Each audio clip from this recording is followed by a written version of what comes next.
ಚೈತ್ರಳೆಂಬ ಚಂದದ ಚೆಲುವೆ ಬರುವಂತೆ ಕಾಣುತ್ತಿದೆ. ಹಿಂದೆ ಕಾದಿದೆ ಇವಳಿಗೆ ಕಾಮದ ರಸ ದೌತನ.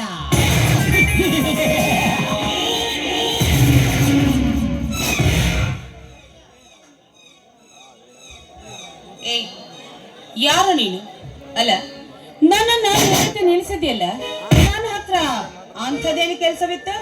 ಕೆಲಸ ಕೆಲಸ ಇಲ್ಲದೆ ಯಾರು ಹತ್ತಿರ ಸುಳಿಯುವುದಿಲ್ಲ ಮನೆ. ನಿನ್ನಂತ ರಸಪೂರಿ ಕಾಮದ ರಸಪೂರಿ ಅಂತ ನೋಡುತ್ತಿರುವ ನಿನ್ನ ದೇಹವನ್ನು ನಾ ನೋಡಬೇಕೆಂಬ ಆಸೆ ಕಡೆ. ಏಯ್, ಬಾಯಿ ಮುಚ್ಚೋ ಕಾಮ ಪಿಶಾಚಿ. ನೀನು ಯಾರು ಅಂತಾನೆ ನನಗೆ ಗೊತ್ತಿಲ್ಲ. ಅಂಥದ್ರಲ್ಲಿ ಒಂಟಿಯಾಗಿ ಹೋಗುತ್ತಿರುವ ಒಂದು ಹೆಣ್ಣನ್ನ ಈ ರೀತಿ ಬರಸೆಳೆದು ಮಾತನಾಡ್ತಾ ಇದೆಯಲ್ಲ. ಏಯ್, ನಿನಗೆ ಸ್ವಲ್ಪನಾದ್ರೂ ನಾಚಿಕೆ ಆಗೋದಿಲ್ಲವೇನೋ? ನಾಚಿಕೆ? ಏ ಚಿನ್ನಿಮಣಿ ಚಿಂತಮಣೆ, ಈ ರಾವಣಿ ಒಂದು ಸಲ ಮನಸ್ಸು ಮಾಡಿದರೆ ಸಾಕು. ದ್ವಾಪರ ಯುಗದಲ್ಲಿ ಎತ್ತು ಹೊಯ್ದರೆ ಈ ಕಲಿಕಾಲದ ಕಾವ ಕಲಿಯುಗ, ಈ ಸಿಡಿದೆದ್ದ ಸಿಂಹದ ಮನೆ.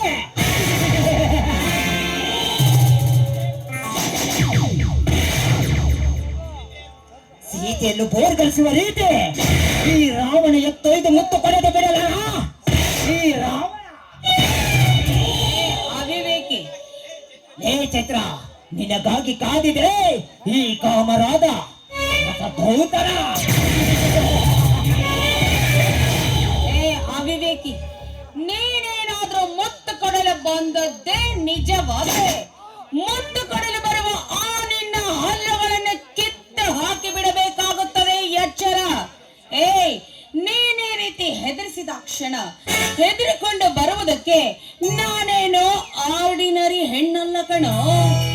ಪವಿತ್ರವಾಗಿರುವ ಈ ಕನ್ನಡ ನಾಡಿನಲ್ಲಿ ವೀರ ವನಿತೆಯರಾದಂತಹ ಆ ಕಿತ್ತೂರು ರಾಣಿ ಚೆನ್ನಮ್ಮ, ಓಭವನಂತಹ ಧೀರ ಮಹಿಳೆಯರು ಜನಿಸಿರುವ ಈ ಕನ್ನಡ ಭೂಮಿಯಲ್ಲಿ ಹುಟ್ಟಿರುವ ಹೆಣ್ಣು ನಾನು ಅಂದಾಗ ನನ್ನನ್ನು ನೀನು ಏನು ಮಾಡಲು ಸಾಧ್ಯವಿಲ್ಲ ಮಾರೇ.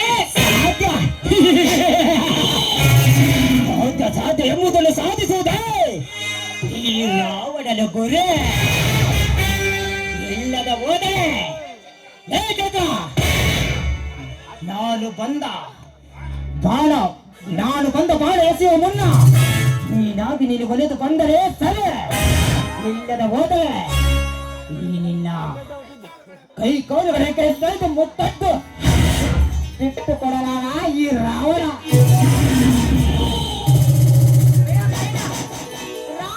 ರಾವಣ ಅಂತ ಯಾಕೆ ಸುಮ್ಮನೆ ಈ ರೀತಿ ದರ್ಪ ತೋರಿಸ್ತಾ ಇದೀಯ?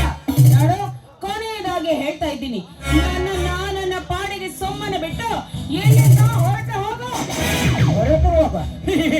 ಇಲ್ಲ ಕಣೆ, ಈ ಸತ್ಯವಾದ ಬೆಟ್ಟ ಗುಡ್ಡಗಳಲ್ಲಿ ತೊಟ್ಟಿರುವ ಬಟ್ಟೆಯನ್ನು ಒಂದಾಗಿ ಕಳಿಸಿ ಈ ಬೆತ್ತಡೆ ಆಗಿರುವ ಈ ನಿನ್ನ ದೇಹವನ್ನು ಉಜ್ಜಿ ಮೆತ್ತಗೆ ಮಾಡಲು ನಾ ಬಂದಿರುವೆ. ಬಾರೇ ಬಾ.